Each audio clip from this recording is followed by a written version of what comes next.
Podcasting from Singapore and broadcasting all around the world.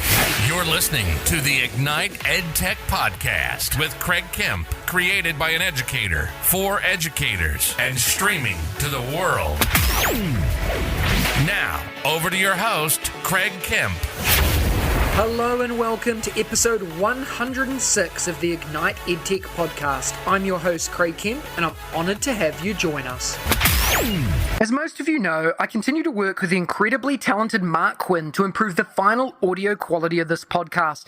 He has his own podcast production studio that provides editing and mastering services to content creators. To connect with Mark, please see the details in the podcast notes below.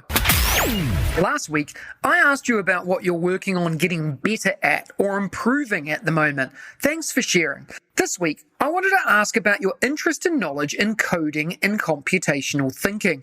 I'd love to hear from you. Please share with us via our Ignite EdTech social streams. I look forward to hearing your responses soon. A tool that has positively impacted the authentic and purposeful use of technology into classrooms and meeting rooms that I have worked in is Flip. Flip is a tool you've known for a long time, but now with a new name. The old Flipgrid is now Flip. A new name, a new look, and even a new mascot, Smubble, but they're still the same product you know and love. Flip is the same safe, inclusive, accessible, free app. Flip is a video discussion app, free from Microsoft, where curious minds connect in safe small groups to share videos, build community, and learn together. Because of Flip's asynchronous nature, it's a great tool for every learning situation, from remote learning to BYOD classrooms to classrooms with fewer devices than students. Flip offers a streamlined, flexible venue for teachers and students to communicate. Students can learn to articulate ideas with well-planned responses and consider alternative viewpoints as they listen to their peers' responses. It's a great way to gather students' responses at their pace without kids feeling on the spot in the classroom. Students can take advantage of the sticky note on the recording screen to type a short outline or key points before they start recording to help them. Pause, trim, and re-record buttons can help students record their best. The customizable built-in rubrics are a great way for teachers to set expectations and provide feedback on student videos. Because of its flexibility, Flip gives students options around how they want to demonstrate learning, which can lead to more effective assessment and student engagement. And all of the accessibility features mean that every student has a voice. If teachers aren't sure where to begin or how to use Flip effectively, there are a ton of ready-made resources in the discovery area. Plus, it can give a window into a student's thinking that an exit ticket or quiz might not.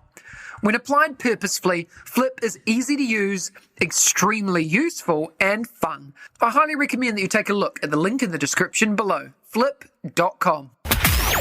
Last week, we talked about personalisation. If you're interested in learning more, go back and listen to last week's episode. This week, I wanted to share some personalisation tools to help in your classroom as a follow-up to our conversation on personalised learning last week. Educators know the value of differentiated instruction. However, finding the time to develop tailored instructional experiences based on each child's zone of proximal development is often an insurmountable challenge. This is where personalised learning comes into play. Here are my 4 favourite personalised learning tools for every teacher. Number 1, ClassKick. ClassKick is an iPad app that allows the teacher to see all of the students' screens as they're working on a problem. Teachers who are in the classroom can use this data to tailor the help that students need. Teachers who are online can use the data to complete curated learning experiences for the class based on where students are and what trouble they're having, and they can set up individual help sessions with each student. Number 2, explain everything.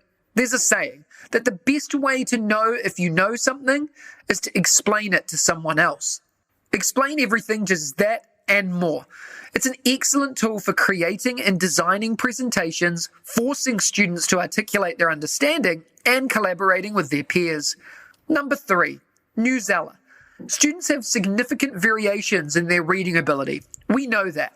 It's impossible for students to understand the meaning if they're reading at a level outside what they can do by themselves.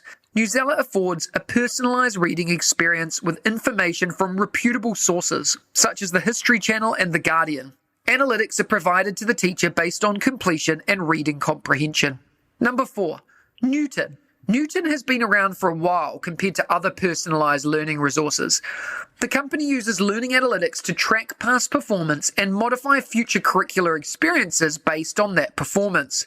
Knewton actually provides the course materials and gives recommendations to both students as what to study and to the teacher as what to help students study. To learn more, connect and follow on your social channels of choice. The links are in the description below, and don't hesitate to reach out with your ideas and thoughts. Every week, I bring you a short interview with some of my edu heroes, an engaging learning experience with someone who makes a difference in education every day, with a particular focus or angle towards educational technology. This week, I had the pleasure of chatting with John Mikton. Let's have a listen to the chat.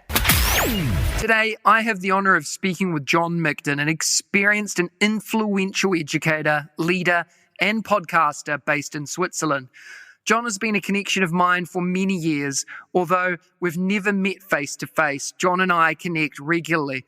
John is a man of many talents and is the primary technology for learning coordinator at the International School of Geneva in Switzerland. He also runs the International Schools podcast and is a principal training centre facilitator and designer for leaders globally. John, it's a pleasure to have you on the show today. Are you ready to talk about education and technology integration?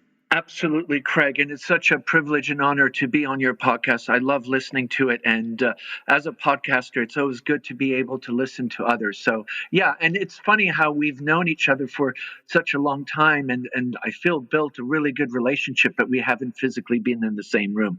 So it says something for a good virtual relationship. Absolutely, John, and I can't wait for the day where we get to meet as well. I'm looking forward to that day. Why don't you start by telling us a little bit about your current role and what inspires you to do what you do? So the role is called the Primary Learning Technology Coordinator. The International School of Geneva is a large school with 4,000 students and 1,200 faculty, over 4 campuses. So I'm at a campus called La Châtaigneraie, which is outside of Geneva, in a more rural area, about a half hour from downtown Geneva.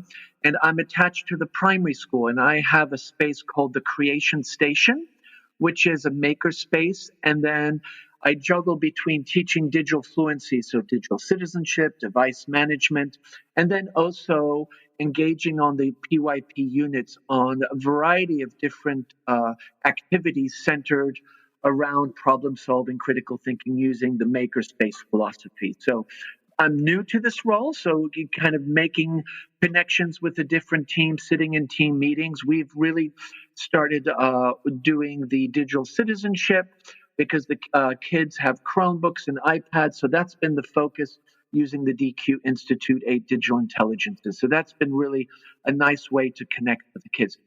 A school leader and a deputy principal and IT director for the last 20 years. It's so different, but also refreshing to be back in the classroom. Refreshing is the word that I was thinking as well. It must be so great to be immersed again in that type of environment. And like you said, you've been in education and leadership for a long time now. Tell us a little bit about that background in education. What enticed you to Switzerland and that international educator lifestyle? Tell us a little bit more about that. So actually, I was in the business world. I worked for a newspaper in San Francisco, and I was in Boston and Switzerland, involved in TV advertising. And my wife and I were working in Japan, and we did a bike tour of Asia, and we bumped into a wonderful educator, Miffy Greer, who was the curriculum director at Singapore American School. And we connected with her, and she kind of told us about this whole international school world that we knew absolutely nothing about.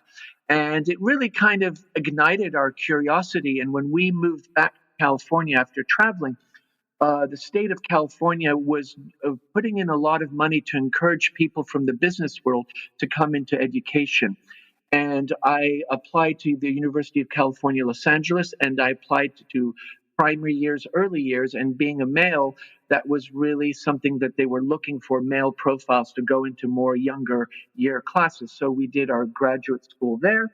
And one of our professors had been a superintendent at Kobe, the Canadian Academy in Kobe, and kind of reminded us again about this international school world. And we went up to San Francisco and got a job in Tanzania. And that's how we started our career. That's an amazing story, John, and a really cool detail, I guess, around what's possible if you stick your head out and have a look. I think often in education, we get stuck in our little world, in our little bubble, our silo, and we don't often look out. And I think that goes for everything in this international world we live in. A really cool story. You've talked about this international educator piece and those qualities that we should possess when we're looking at those sorts of things. One of the things that I wanted to dive into a little bit deeper was, your podcast. You have a podcast as well, international educator stuff. I'd love to learn a little bit more about that. Where can people find it, and what's it all about? So it's called International Schools Podcast. It's actually a very good friend of mine and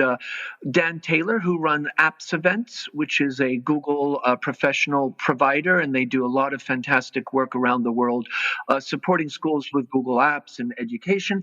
And he had been doing the podcast, and we've been friends for a long time. We actually did the first Google Apps events together in Prague in 2010 or 9, long time ago.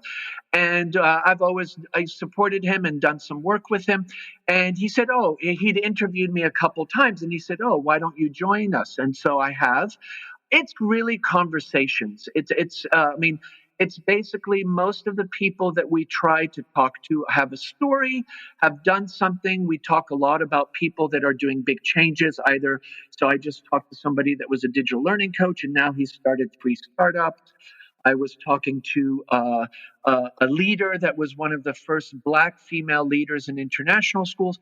So we're looking for stories that are really engaging and interesting, that we find interesting. And I think if we're finding it interesting, then the conversation is quite rich. And I think, people love stories. All of us start our lives, hopefully, with parents reading us stories or grandparents. And stories are kind of a way for us to be able to dream and imagine and think beyond the maybe bubble that we live in. And I think that's the goal of the International Schools podcast, is just to get interesting people in a room and hear their story and provoke them with some questions and some reflection. So that's kind of where we're at with that. And it's an amazing podcast. I love listening to it. The links to it are in the podcast notes as well, and we'll make sure we share that out on social. You're also involved, John, in so many other things. One of those things is your role at Learning to Europe and Asia. I'd love for you to tell us a little more about Learning to. Why is this an event that people that are listening here today should be jumping on and attending? Well, Learning to has a long history. It's really Jeff Utek and Simon and Kim Kafino. There's a whole bunch of educators that were in Asia and the Shanghai area that started it with John Zurfaflu, who's now the director of the American School in Warsaw. And they started that, I think, in 2010 or maybe before. And then when I moved to Asia, when I moved to Europe from Asia, I attended the first one in Milan. And there I met Stefan Rajek and other people from the group, and I got involved. Learning to basically is a conference by teachers for teachers. One of the things that I really like is that often the keynote speakers, as we call them L2 leaders, are practitioners. We really try to encourage people that aren't in the limelight or not on the circuit or maybe not really well known, and give them a voice to really amplify what they're doing in their practice, because so often there's absolutely incredible things happening and people are very humble and kind of under the radar. And Learning to is really an opportunity for teachers to amplify what they're doing and engage other teachers to learn from them and also share with them. So the tagline is a conference by teachers for teachers. COVID, as for many organizations, kind of took us on a bit of a curve. We did do a virtual Learning to last year. That was really successful. But this year we will be back face to face and we'll be announcing the new location in Europe. And of course in Asia. Asia has been doing it much longer and has a much bigger audience. I think the culture of Learning to is far more known. And I think in Europe, we're really starting to get some traction. There are a variety of different other things we do. We do a pub PD, which was also done in Asia, where people get together and there's some provocations on Twitter, and then people get into a bar or a location together and respond back. The learning too is really, I think, something that's very grassroots. The philosophy is, how can we get teachers to feel empowered to share what they're doing and give them a bit of a spotlight when often that's not something that they look for or that they want to do.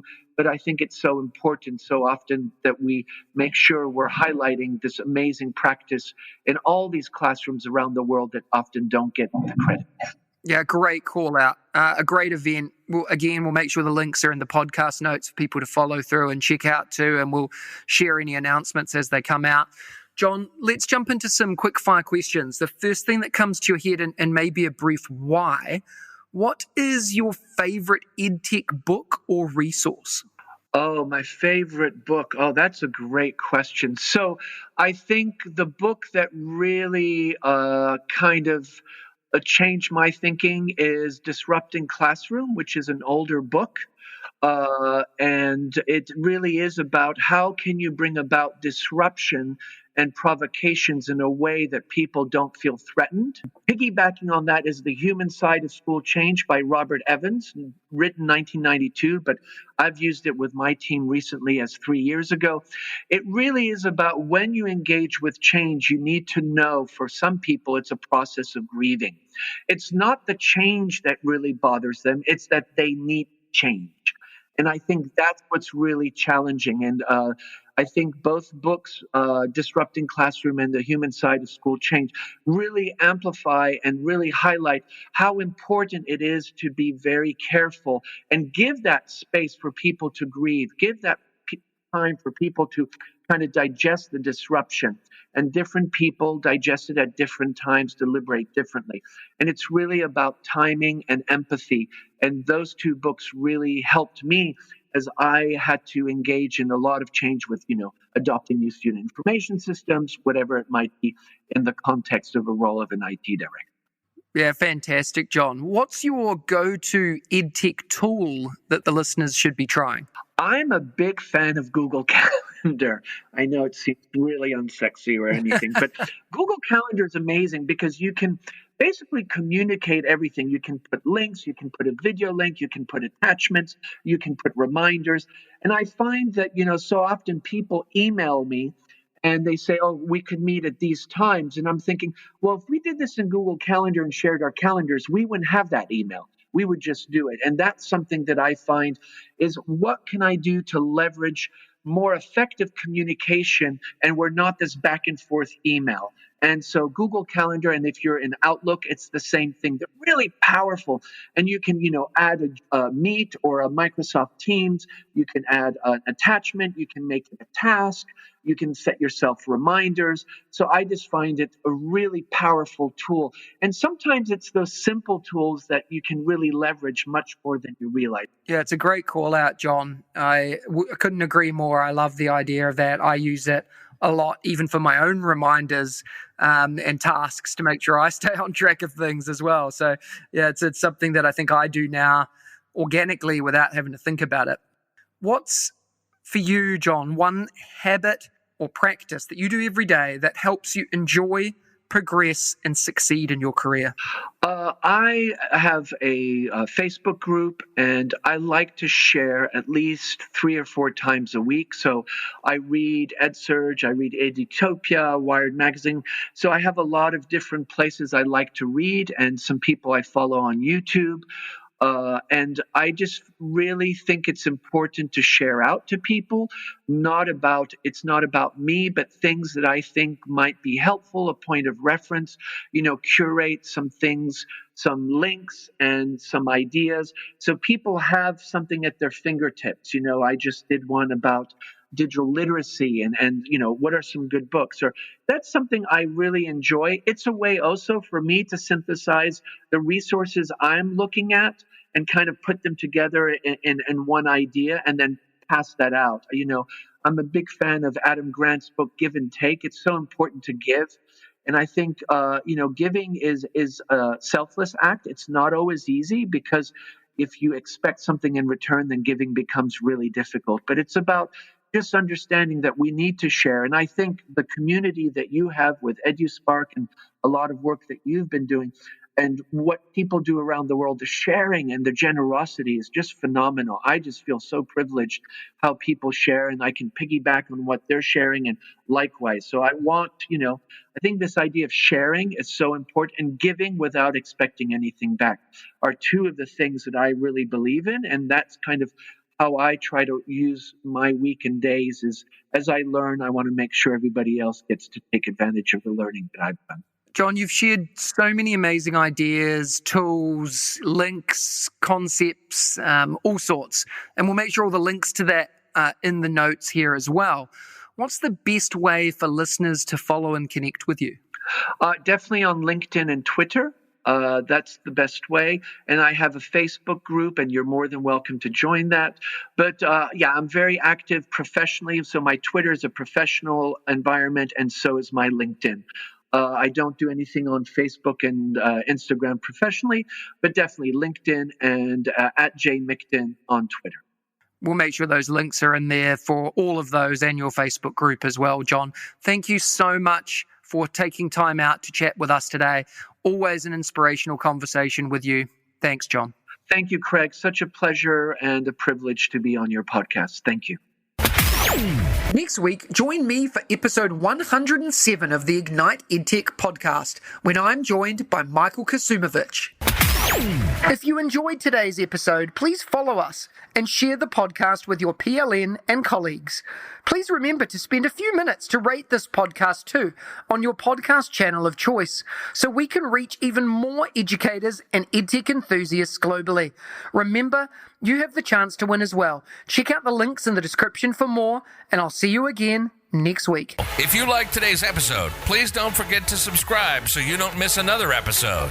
And be in the drawing to win prizes every week. If you know others that would enjoy the show, please hit that share button and brighten their day. Join us again next week for your weekly EdTech hit with @Mr. Kemp NZ. We'll see you again soon.